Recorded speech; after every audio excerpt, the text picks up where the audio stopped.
오늘 히브리서 12장 18절에서 29절 본문 삼아서 히브리서 35번째 설교 말씀 나누도록 하겠습니다.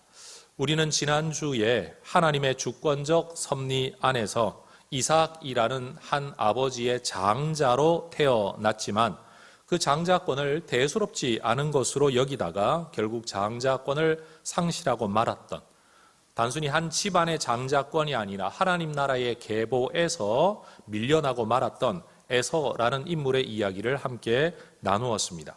이 이야기를 통해서 히브리서 설교자는 우리가 예수 믿고 구원의 길에 들어섰다고 해서 우리가 최종적인 구원을 받아 천국에 가 있는 것은 아니니 그 천국에 갈 때까지 이 땅을 사는 동안에 이 주어진 구원의 자리, 하늘나라 장자권을 귀하게 여기고 믿음으로 인내하며 잘 살아가야 된다라고 우리에게 말을 했습니다. 저는 성경에 나오는 여러 구절 가운데 삶을 사는 동안에 가슴에 새기는 이 하나의 표현이 있습니다. 이 성경이 기록된 시점으로 보면 아마 이스라엘 그 시대에 널리 알려져 있었던 하나의 경구인 것 같습니다. 한번 따라해 보시겠습니까? 갑옷 입는 자가 갑옷 벗는 자처럼 자랑하지 말라. 열왕기상이라는 성경에 나오는 구절인데요. 여러분, 갑옷을 벗는 자는 전쟁을 마치고 승리하고 돌아와 이 전쟁의 무용담을 말할 수 있는 사람입니다. 근데 갑옷을 입는 자는 앞으로 여기서 죽을지 살지 이길지 질지도 알지 못하는 시작하는 사람입니다. 여러분, 패기는 있어야 되겠죠. 용기도 있어야 되겠죠. 각오도 있어야 되겠죠. 그러나 끝난 것처럼 말할 수는 없는 것 아닙니까? 갑옷 입는 자가 갑옷 벗는 자처럼 자랑하지 말아라. 여러분, 우리는 지금 하나님의 은혜의 갑옷을 입고 예수 피의 갑옷을 입고 이 땅에서 전쟁의 시간을 보내고 있는 사람입니다. 마치 이 전쟁을 끝낸 것처럼 처신하거나 행동해서는 안 된다라고 우리에게 권면하는 뜻으로 저는 설명하고 싶은 거죠. 성도 여러분, 이 땅을 사는 동안에 우리가 이미 구원의 길 들어서 있습니다. 생명의 길 들어서 있습니다. 그러나 마치지는 못했습니다. 전쟁 끝낸 건 아닌 겁니다. 그러니 여러분, 끝까지 이 갑옷 입고 깨어 성실한 믿음의 길을 우리가 잘 걸어갈 수 있기를 소망합니다. 바로 이런 주제를 연이어 이야기하면서 오늘 본문에서 히브리서 설교자는 시내산과 시온산이라는 상징적 장소를 비교 대조합니다. 시내산이 어떤 산입니까? 모세를 통해 하나님께서 첫 언약을 이스라엘 백성들에게 주셨던 장소입니다. 그리고 시온산은 예수로 말미암아 우리가 가게 될 우리 하늘나라를 상징하는 장소로 오늘 본문에서는 이야기를 합니다. 여러분, 시내산과 시온산이 어떤 대조를 가지고 있는지 오늘 본문에서 한번 살펴보도록 하겠습니다. 여러분, 18절과 19절을 제가 한번 읽어보겠습니다. 너희는 만질 수 있고 불이 붙는 산과 침침함과 흑암과 폭풍과 나팔소리와 말하는 소리가 있는 곳에 이른 것이 아니라. 부정문이죠. 너희는 지금 이러이러한 곳에 와 있는 건 아니다 라고 지금 이야기하고 있는 겁니다. 히브리서 편지를 받아보는 성도들은 소위 말해 시내산에 와 있는 사람들이 아니다. 우리는 다른 산에 와 있다. 그러면서 시내산에 있었던 일을 이야기하고 있는 내용입니다. 좀 더 쉽게 번역하면 현대인의 성경이라는 번역본은 오늘 18절과 19절을 그렇게 번역을 합니다. 여러분이 믿음으로 다다른 곳은 옛날 이스라엘 사람들이 율법을 받던 시내산이 아닙니다. 그 산은 손으로 만져볼 수 있고 불이 타오르며 검은 구름과 짙은 어두움에 쌓인 채 폭풍이 일고 나팔 소리와 말하는 소리가 들려오는 산이었습니다 라고 이야기하는 거죠. 여러분, 모세가 율법을 받았던 시내산은 만질 수 있는 산이었습니다. 다시 말해 이 땅의 피조 세계 안에 존재하는, 물리적으로 존재하고 있는 산이었습니다. 하나님께서 이곳에서 불과 흑암과 폭풍과 나팔 소리와 천둥처럼 말하는 소리로 나타나셨습니다. 한마디로 물리적 현상 안에서 하나님의 초자연성을 나타내신 겁니다. 여러분, 생각해 보십시오. 하나님은 영이시니라고 성경이 말을 하는데, 영이신 하나님이 인간의 인식 감각 안에서 인지될 수가 없는 겁니다. 하나님이 찾아오셨다고는 하는데 보이지 않습니다. 들리지도 않습니다. 만질 수도 없습니다. 지금 이 자리에 우리가 예배하고 있는 이곳에 우리 하나님이 우리와 함께하고 계시는 줄 우리는 믿습니다. 그러나 보지도 못합니다. 만지지도 못합니다. 그러니 하나님께서 이스라엘 백성들에게 찾아오셔서 내가 너희의 하나님이 되겠다. 너희는 나의 백성이 되라. 그렇게 우리가 언약을 한번 맺자라고 찾아오시는 길에 여러분, 만약 하나님이 그 영이신 모습 그대로 어떤 현상도 없이 우리 가운데 오신다면 이스라엘 백성들이 어떻게 하나님이 계신지 안 계신지를 알고 마음의 감격을 가지고 여러분 인생을 거는 결단을 가지고 이 언약에 동참할 수가 있겠습니까?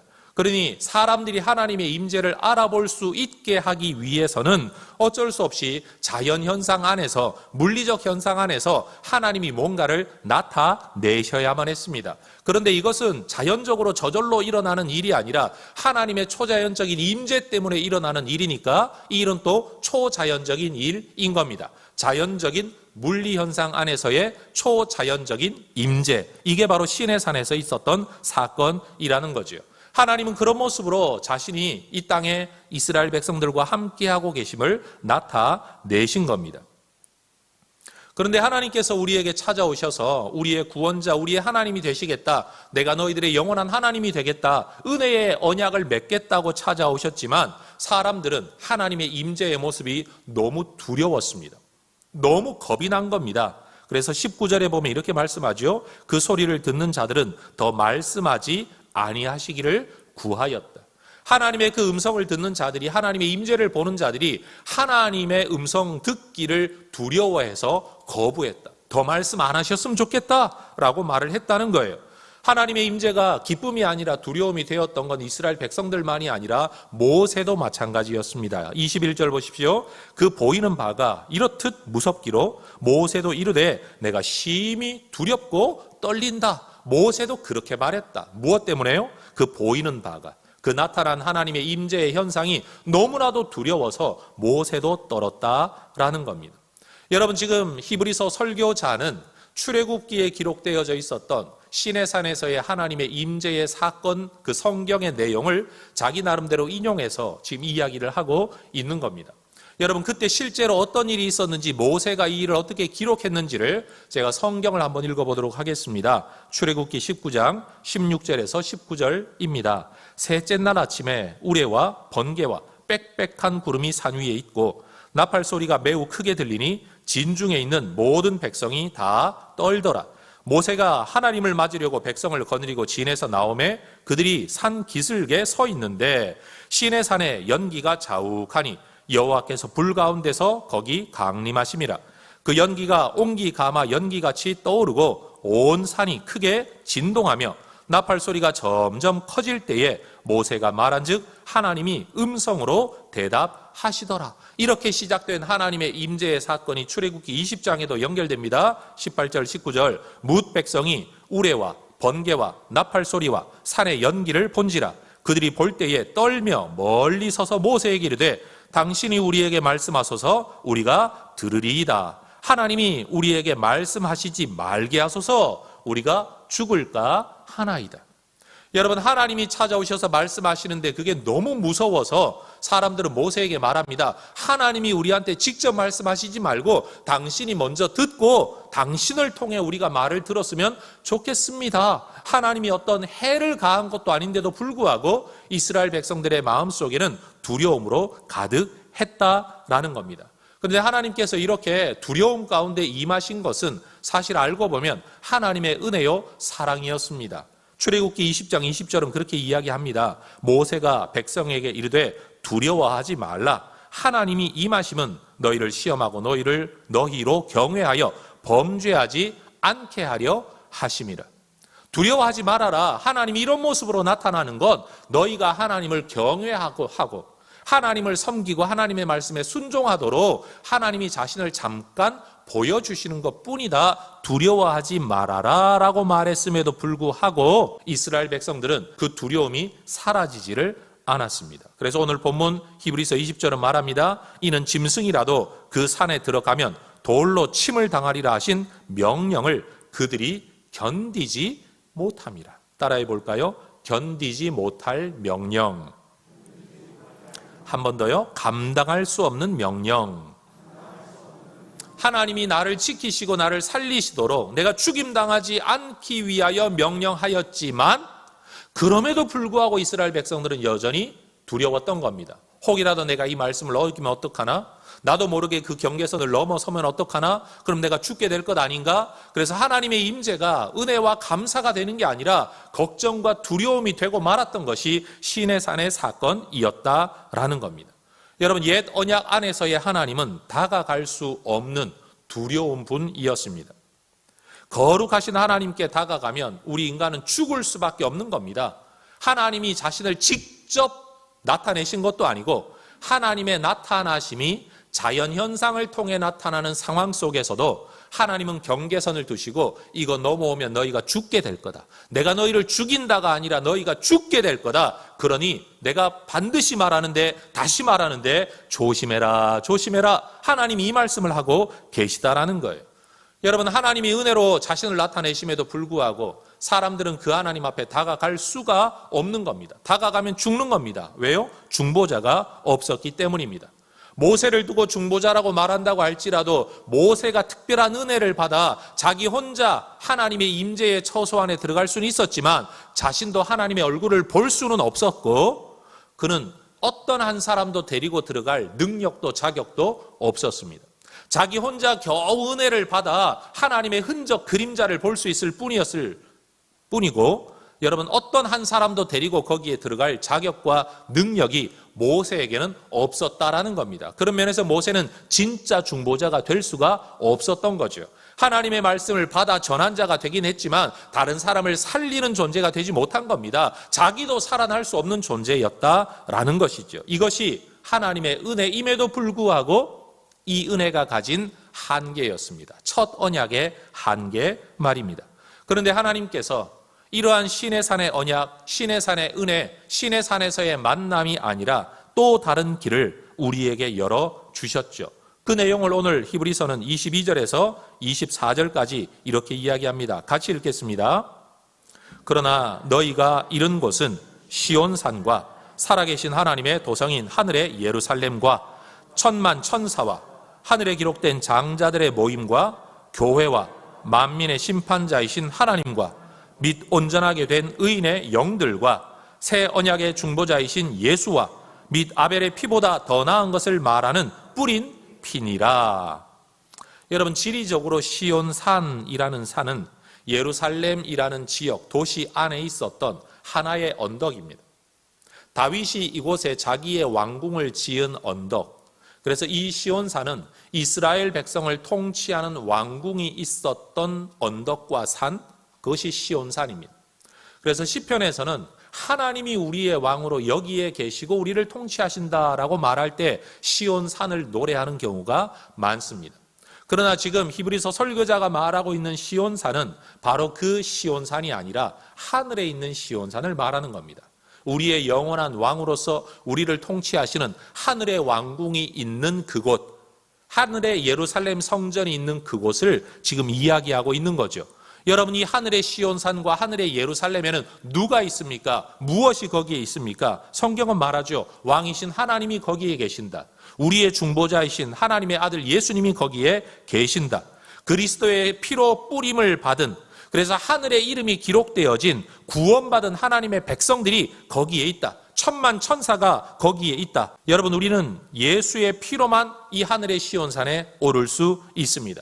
이 하늘의 예루살렘에 들어갈 수 있는 사람들은 아벨의 피가 아니라, 짐승의 피가 아니라 예수의 피로만 뿌림받은 사람들이 이곳에 들어갈 수 있다라는 겁니다. 거기 있는 사람들의 모임, 구원받은 백성들의 모임을 일컬어 히브리서 설교자는 장자들의 모임이라고 말을 합니다.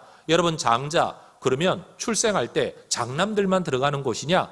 사실은 이런 거 의미가 아니고 여기서 말하는 장자는 상속자라는 개념이 강하죠. 하나님 나라를 유업으로 이어받을 구원받은 하나님의 백성들이 전부 다 하늘나라에서는 장자인 겁니다. 따라하십시다. 우리는 장자입니다. 예수 믿고 구원받은 하나님의 사람들의 모임, 이 장자들의 모임을 영어로는 뭐라고 표현하는가 하면 페스티벌 게더링이라고 말을 합니다. 이 모임은 두려워서 모여 있는 게 아니에요. 시내산 앞에 이스라엘 백성들이 다 모여 있었지만 여러분 거기는 페스티벌이 되지를 못했습니다. 두려움이 그들을 지배해 버렸어요. 하나님을 만나는 자리, 경배하는 자리이긴 했지만 여러분 그들 마음속에는 기쁨으로 충만하지 못한 거였어요. 그러나 시온산에서의 모임은 어떤 모임이냐? 축제라는 겁니다. 기쁨이라는 겁니다. 여러분 죽을 것을 두려워하는 모임이 아니라 살아난 것을 기뻐하는 모임이 되는 게 바로 하늘의 시온산의 모임이라고 말을 하고 있는 거죠. 이 땅의 시온산에서는 하나님의 임재로 인한 주된 반응이 두려움이었다고 한다면 하늘의 시온산에서는 우리 하나님과 함께하는 하나님의 백성들의 주된 정서적 반응은 무엇이냐? 기쁨과 즐거움이 된다라는 겁니다. 여러분 이유가 뭡니까? 우리가 달라진 겁니까? 우리의 죄성이 사라진 건가요? 그렇지 않습니다. 전적으로 이것은 중보자 없이 하나님 앞에 나아갈 때와 중보자를 모시고 하나님 앞에 나아갈 때의 차이라는 사실이죠. 히브리서 4장 16절은 말씀했습니다. 그러므로 우리는 긍휼하심을 받고 때를 따라 돕는 은혜를 얻기 위하여 은혜의 보좌 앞에 담대히 나아갈 것이니라. 마치 미래형으로 권유형으로 이 구절이 기록되어 있지만 히브리서 설교자가 우리에게 말하고 싶은 내용은 이겁니다. 우리는 이미 긍휼하심을 받았다. 때를 따라 돕는 은혜를 얻고 있다. 그러니 하나님의 보좌 앞에 우리는 담대히 나아가고 있고 나아가야만 한다. 이 일이 지속되어야 한다라고 이야기를 한다라는 거죠. 히브리서 10장 19절에서도 말씀했습니다. 그러므로 형제들아 우리가 예수의 피를 힘입어 성소에 들어갈 담력을 얻었다. 다시 말하면 예수 피 때문에 성소에 들어갈 수 있는 자격을 얻었다라는 겁니다. 여러분 저는 해병대에서 군목으로 생활을 하면서 첫 근무지가 강화도였었습니다. 지금은 강화도를 가면 해안도로는 전부가 관광도로가 되어 있고 온갖 좋은 식당과 카페와 펜션들이 들어차 있습니다. 근데 제가 군 생활을 할 동안에는 해안은 전부 다 철책으로 막혀 있었습니다. 심지어 자기 배를 타고 어업을 하는 분들도 여러분 낮 시간에만 나갔다가 일몰이 되면 배를 해안에 붙여두고 들어와서 다시는 나갈 수가 없는 겁니다. 철책의 문이 닫혀지고 여러분 초소의 모든 군인들이 경계 근무를 섭니다. 저는 군목이었습니다. 현역 군인이었죠. 저는 거기를 드나들 수 있었습니다. 우리 병들을 위로하고 기도해주고 방문하고 격려하기 위해 드나들었습니다. 여러분 몇 년 후에 제가 군대를 전역을 했습니다. 여러분 그리고 다시 좋은 추억이 있는 강화도에 여행을 갔습니다. 다시 질문하겠습니다. 여러분 제가 해안에 철책 안에 들어갈 수 있었을까요? 없었을까요? 없죠. 왜요? 그때는 군인이라는 신분과 자격이 있었고 지금은 없으니까요. 만약 제가 야, 나 몰라? 나 여기 군목이었어. 야, 나 그래도 예비역 장교야 라고 말하고 함부로 들어가려고 한다면 총 맞아 죽었을지도 몰라요. 여러분 우리가 하나님 앞에서 똑같은 사람인데 똑같은 정명호인데 여러분 군인의 옷을 입고 신분과 자격을 가지고 담대함을 가지고 나아갈 수 있을 때가 있는가 하면 똑같은 사람인데도 자격 없으면 옷 없으면 신분 없으면 나아갈 수 없는 것처럼 여러분 우리는 똑같은 사람인데도 불구하고 예수의 피라는 옷, 자격, 신분증을 얻으면 하나님 앞에 담대히 나아갈 수 있지만 그 자격을 잃어버리면 하나님 앞에 나아갈 수가 없다라는 거죠. 이것을 우리에게 보여주는 사건이 자격 없는 죄인으로서 하나님 앞에 나아갈 때는 임재의 흔적만 보아도 두려워할 수밖에 없었던 시내산의 모습이고 우리가 예수의 피를 힘입으면 우리는 하나님 앞에 마음껏 드나들 수 있다. 거기가 바로 하늘에 있는 시온산이다. 이 이야기를 우리에게 지금 들려주고 있다라는 겁니다. 성도 여러분, 우리는 시내산에서 하나님을 만나는 사람이 아니라 시온산에서 하나님을 만나게 될 그리스도의 백성인 줄로 믿습니다. 그러니 히브리서 설교자가 말하기를 너희가 이르러 있는 곳이 어디냐? 너희는 지금 시내산에 와 있는 사람들이 아니다. 시내산을 오르려고 하는 사람들도 아니다. 너희는 지금 시온산에 와 있는 사람들이다. 이거 꼭 기억해라 라고 지금 이야기를 하고 있는 거죠. 여러분 히브리서를 받아 읽는 이 성도들은 예수 믿는 믿음 때문에 핍박 상황에 있는 사람들이었습니다. 이들에게는 하나의 고민이 있는 거죠. 눈에 보이지 아니하는 하늘의 시온산을 꿈꾸며 예수를 붙들고 살아가면 이 땅에서는 어려움과 핍박을, 고난을 겪어야만 하는 겁니다. 그런데 만약 내가 이 땅에서 편안한 삶을, 핍박과 고난이 없는 삶을 꿈꾼다면 예수를 포기해야 돼요. 그러면 눈에 보이지 않는 시온산을 버리고 이 사람들처럼 신의 산을 추구하는 사람으로만 살면 이 땅에서의 어려움은 벗어날 수 있는 겁니다. 많은 사람들이 지금 이 갈림길에 서서 지금 고민하고 있는 거예요. 바로 이런 사람들에게 히브리서 설교자가 권면하고 있는 거죠. 너희들 그 옛날에 그 신의 산, 어느 누구도 올라가지 못했던, 두려워 떨었던, 왜 거기로 돌아가려고 하냐? 이미 예수가 우리에게 시온산의 길을 열어주셨다라는 거죠.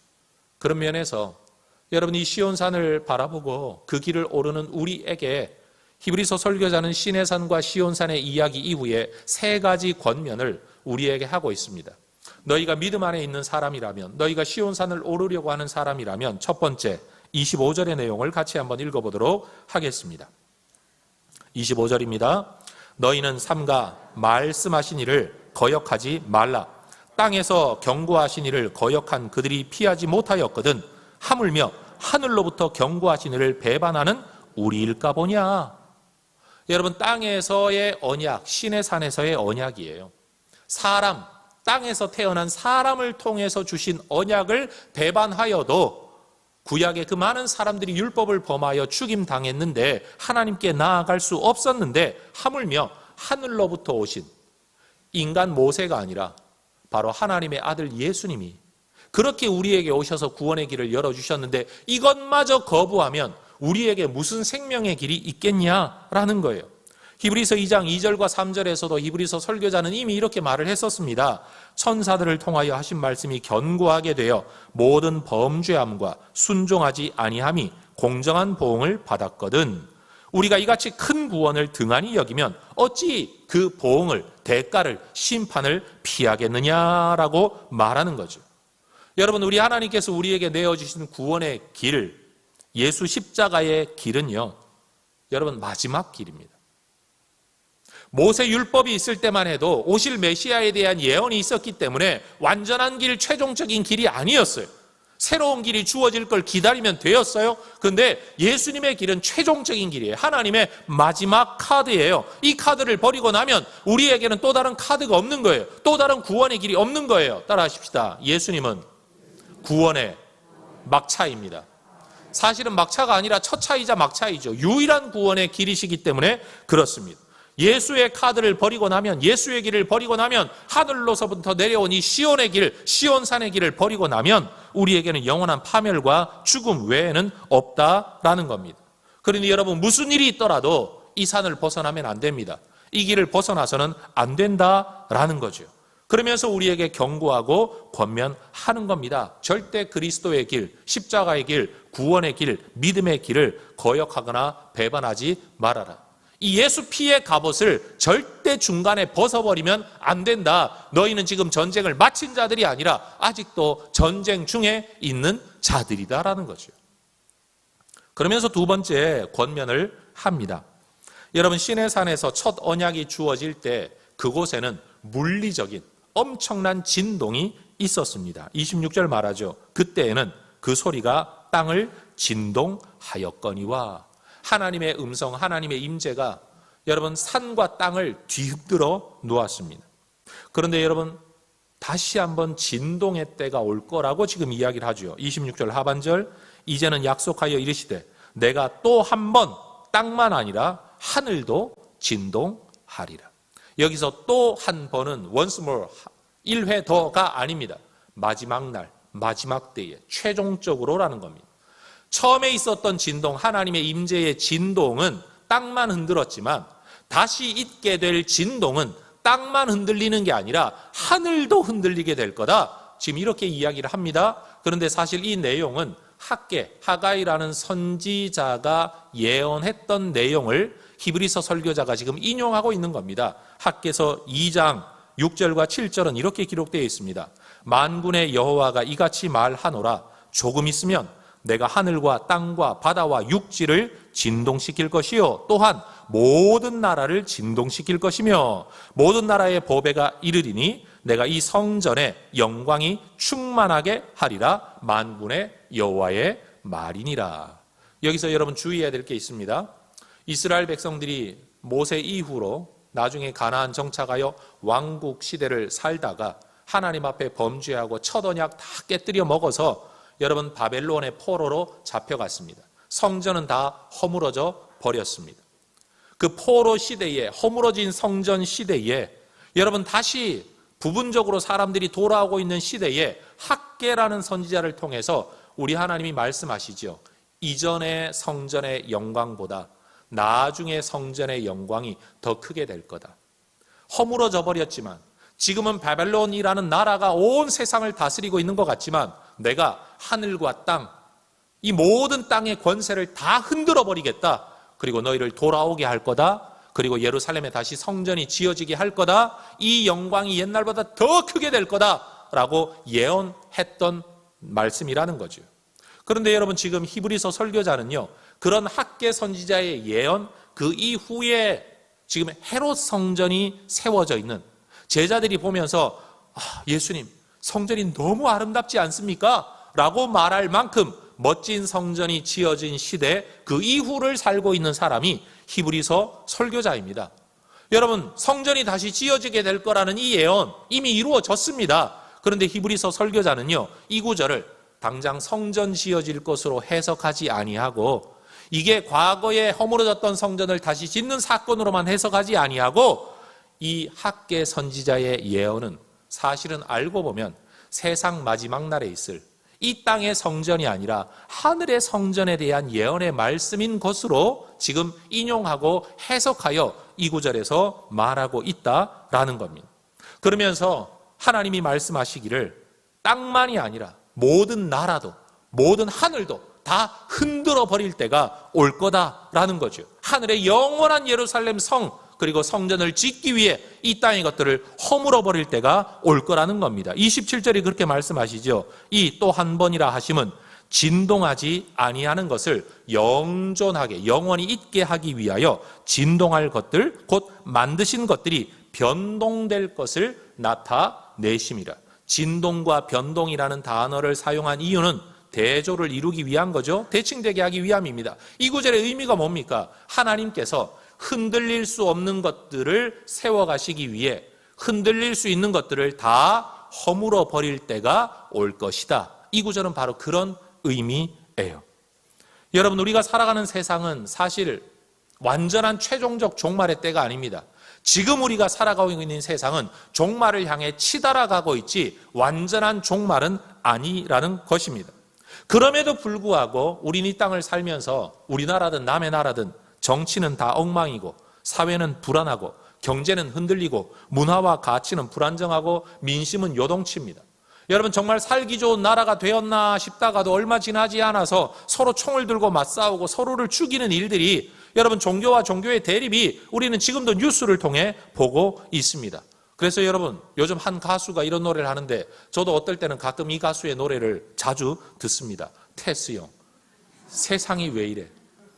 왜 이렇게 힘들어? 여러분 이 가사는 아버지 산소에 가면서 사실은 이 노래를 부른 사람 마음에 아버지 세상이 왜 이렇게 힘들어요? 사는 게 왜 이렇게 힘들어요? 라고 가사를 쓰고 싶었던 걸 너무 그렇게 직설적으로 쓰면 노래가 너무 무거워지니까 여러분 과거에 현자라고 불리워지는 소크라테스 아저씨를 불러와서 테스 형이라고 부르면서 조금 더 희화한 노래로 만들어 놓은 거지만 사실은 여러분 죽은 아버지를 생각하면서 그 아버지가 걸었던 인생의 길을 나도 따라 걸어가면서 세상이 그때나 지금이나 사는 게 왜 이렇게 힘들어요? 세상은 도대체 왜 이래요? 라고 불렀던 노래라는 거죠. 무슨 노래인지 모르는 분은 여러분 인터넷 가서 테스 형만 치면 이 노래 다 나옵니다. 여러분 우리는 이런 세상을 살아가고 있습니다. 흔들림의 세상이에요. 불안정한 세상이에요. 그런데 이런 흔들림과 이런 불안정은요 아무것도 아니에요. 그리스도의 재림으로 실행될 마지막 심판이 이 땅에 임할 때에는 세상의 모든 것들이 다 허물어질 겁니다. 베드로는 베드로후서 3장 12절에서 이렇게 기록했습니다. 그날에 하늘이 불에 타서 풀어지고 물질이 뜨거운 불에 녹아지려니와. 하늘이 불타고 모든 물질이 뜨거운 불에 녹아지는 것, 여러분 이거 물리학적으로 가능한 일입니다. 여러분, 과학자들도 가능한 일이라고 얼마든지 말하고 있습니다. 하나님의 피조 세상이지만 하나님이 만드신 것들을 변동시키실, 흔들어 버리실, 아니면 풀어버리실, 해체시켜버리실, 불태워버리실 때가 오고 있다라고 히브리서 설교자가 지금 이야기하고 있는 겁니다. 히브리서 설교자는 사실 히브리서 1장에서부터 이 이야기를 이미 했었습니다. 10절, 11절, 또 주여 태초에 주께서 땅의 기초를 두셨으며 하늘도 주의 손으로 지으신 바입니다. 땅의 기초도 하늘도 다 하나님 만드신 겁니다. 11절, 그것들은 멸망할 것이나 오직 주는 영존할 것이요 그것들은 다 옷과 같이 낡아지게 될 겁니다. 그것들이 뭡니까? 하늘과 땅, 하나님의 모든 피조 세계도 낡아지게 될 거다, 멸망하게 될 거다, 불태워지게 될 거다, 허물어지게 될 거다라고 이야기하고 있다라는 겁니다. 여러분 기억하십시오. 하나님의 피조 세계에는 수명이 있습니다. 우리가 살아가고 있는 이 피조 세계, 창조 세계에는 유통기한이 있습니다. 영원한 게 아닙니다. 피조 세계의 해체와 재편이 다가오고 있습니다. 여러분, 그때는 예수 그리스도를 중보자로 모시지 않은 사람들과 하나님을 거역하는 사람들에게는 엄청난 두려움의 날이 될 겁니다. 왜요? 마치 시내산에서 임했던 하나님의 임재, 거기에 내가 죽음 당할까 봐 두려워 떨었던, 어떤 중보자도 없던, 그 불을 견디어낼 만한 내 안에 힘과 능력이 없었던 그들처럼 우리 예수님의 재림의 때 모든 것들을 불태워버리고 모든 것들을 해체시켜버릴 그 날이 올 때에 중보자가 없는 사람들은 하나님 앞에 설 자격도 없고 능력도 없고 견딜 수도 없을 거라는 사실입니다. 여러분, 만물의 주인이신 예수님께서 다시 세우신 나라만이 흔들리지 않는 나라일 줄로 믿습니다. 심판의 주인으로 오셔서 세상을 흔들어 버리겠다, 다 불태워 버리겠다 라고 오시는 분이 자기 나라를 흔들거나 불태울 이유가 없는 거죠. 그러니 여러분, 그때 살아남을 사람들은 이 땅에 속한 사람들이 아니라 사실은 하늘에 속한 사람들, 그리스도에게 속한 사람들만 살아남게 될 거라는 겁니다. 이것이 바로 여러분, 흔들리는 세상 속에서 살아가는 우리에게 히브리서 설교자가 권면하는 내용입니다. 너희가 좀 힘들지, 핍박 가운데 있다는 건 내가 안다. 너희가 감옥에도 갇혔고 갇힌 자의 친구도 되어주었고 너희 재산도 몰수당했다는 거 내가 알고 있다. 그러나 기억하자. 이 세상은 언젠가 흔들린다. 정권과 권력과 왕조도 언젠가 다 흔들린다. 역사를 봐라. 도대체 오랫동안 지속되어진 왕조와 통치자가 누가 있냐. 천하를 호령하던 사람들도 다 죽어나가 떨어졌다. 한마디로 불태워다 없어졌다. 정권은 바뀔 거다. 그리고 그런 정권들도 언젠가는 다 사라지게 될 거다. 오직 하나님의 권력만이 영원할 거다. 다니엘서 7장 14절은 말씀하죠. 그의 권세는 소멸되지 아니하는 영원한 권세요 그의 나라는 멸망하지 아니할 것이니라. 이게 누구 나라입니까? 하나님의 나라입니다. 그리스도의 나라입니다. 흔들리지 않는 나라, 진동하지 않는 나라, 이 땅에 있는 나라가 아니라 하늘에 있는 나라가 될 거라는 사실입니다. 성도 여러분, 우리는 이 땅에 속한 사람들이 아니라 하늘에 속한 사람인 줄로 믿습니다. 우리는 흔들리는 나라에 속한 백성들이 아니라 흔들리지 않는 나라에 속한 하나님의 백성, 그리스도의 백성인 줄로 믿습니다. 그러니 여러분, 이 사실을 기억하라는 겁니다. 당장 내가 원하는 세상의 것, 흔들려 언젠가 불태워 없어질 것들 내 손에 좀 더 주어지지 않는다고 원망하고 불평하지 말고 흔들리지 않는 나라를 받은 이 믿음을 가지고 오늘을 견뎌내라는 겁니다. 그 소망을 가지라는 겁니다. 너희가 세상의 것을 받았더라도, 세상의 걸 누리더라도 그거 얼마나 누릴 수 있냐? 그거 영원한 거 아니지 않냐? 언젠가는 다 놓고 갈 거라는 거 너희도 알지 않냐?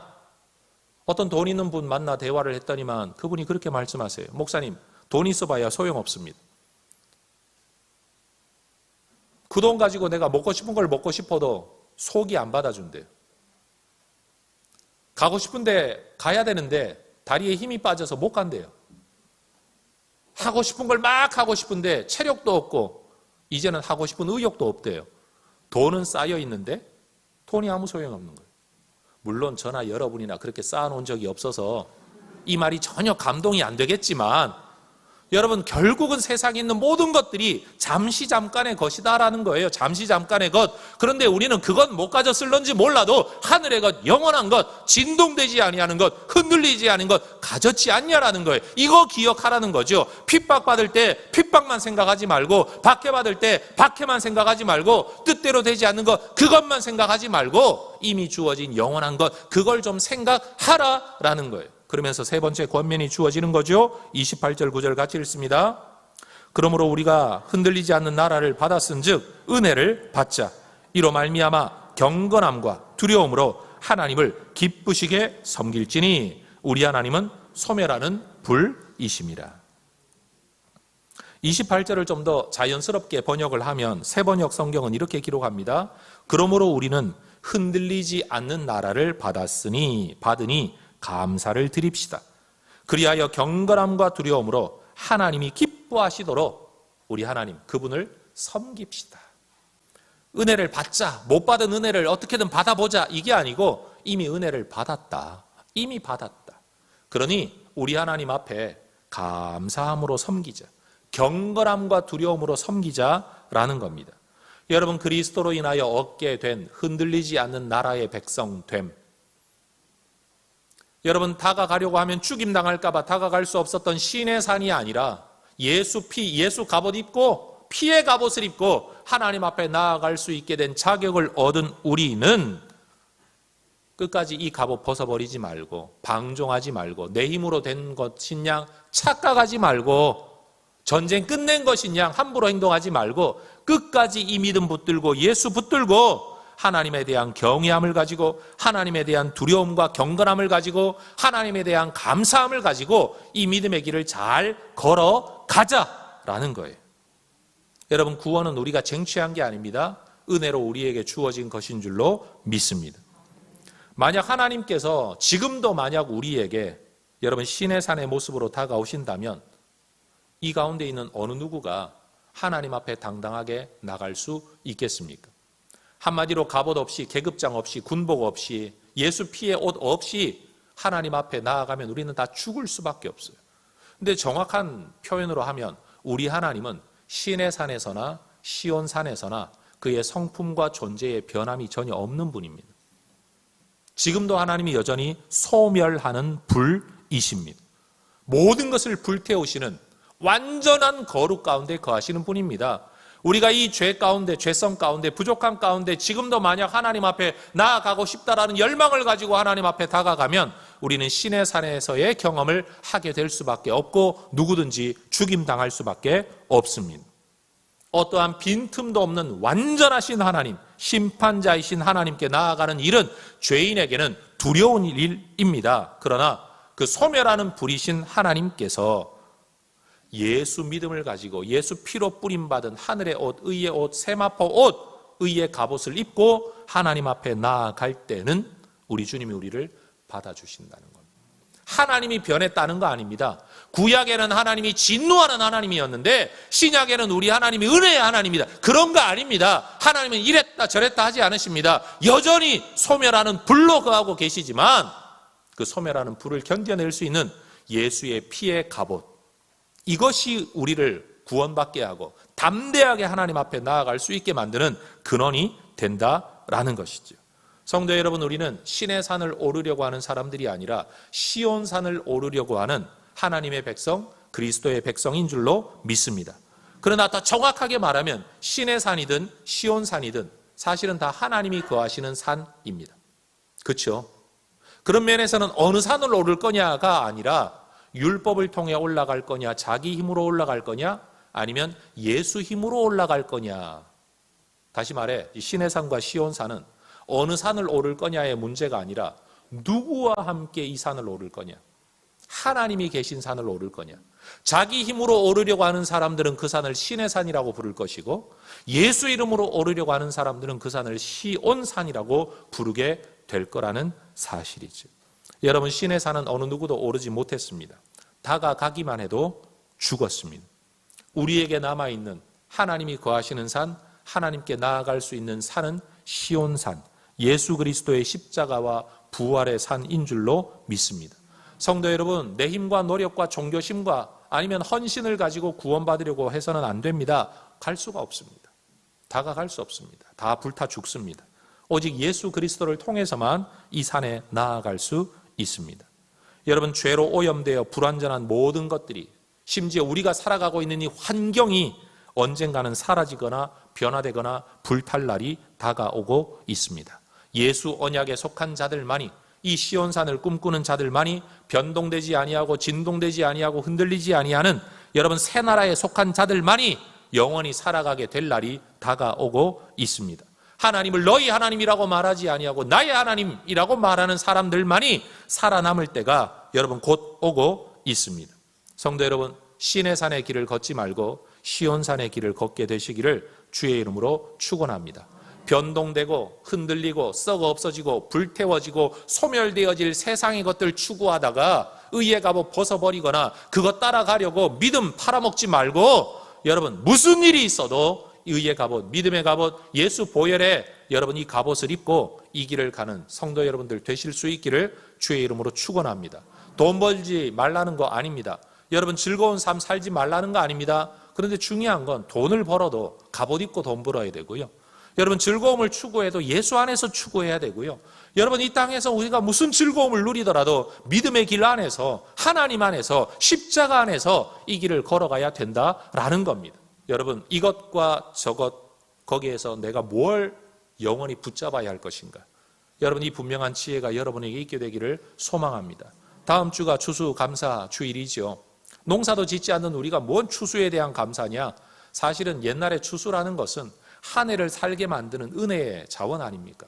한 해를 살아오게 하셨고 또 한 해를 살게 하신 은혜의 자원을 오늘 우리에게 쌓아주신 이 하나님에 대한 감사 예배가 추수감사 예배 아닙니까? 사실 우리가 여러분 한 해를 사는 자원을 쌓아놓은 사람들이 아니라 영원히 살 수 있는 하늘의 은혜의 양식을 쌓아놓은 사람들 아닙니까? 이 사실을 기억하며 특별히 예배하는 날이 추수감사절이 되어야 할 줄로 믿습니다. 그러니 여러분 그 감사에 대한 감격을 가지고 하나님 앞에 그 감사를 어떤 형태로든지 표현하면서 여러분 그렇게 예배하는 날이 되어야 되겠죠. 항상 그래야 하지만 우리 인간은 그러지 못해서 1년이 있으면 이 날은 무슨 기념일, 저 날은 무슨 기념일, 이 날이라도 이 사실을 더 기억하자, 이렇게 한 것이 성경의 절기이고 일상적인 달력에 나오는 기념일, 국경일, 그런 것들 아니겠습니까? 성도 여러분, 이번 추수감사절에도 우리 마음속에서 하나님이 우리에게 주신 은혜, 흔들리는 진동될 나라의 것들 좀 없어가지고 하나님 얻은 게 없어요, 받은 게 없어요, 나한테 주신 게 뭐 있어요? 라고 말할 게 아니라 흔들리지 않는 나라를 주신, 영원한 자격을 우리에게 주신 이 하나님 앞에 여러분 우리가 정말 감사로 예배할 수 있기를 원합니다.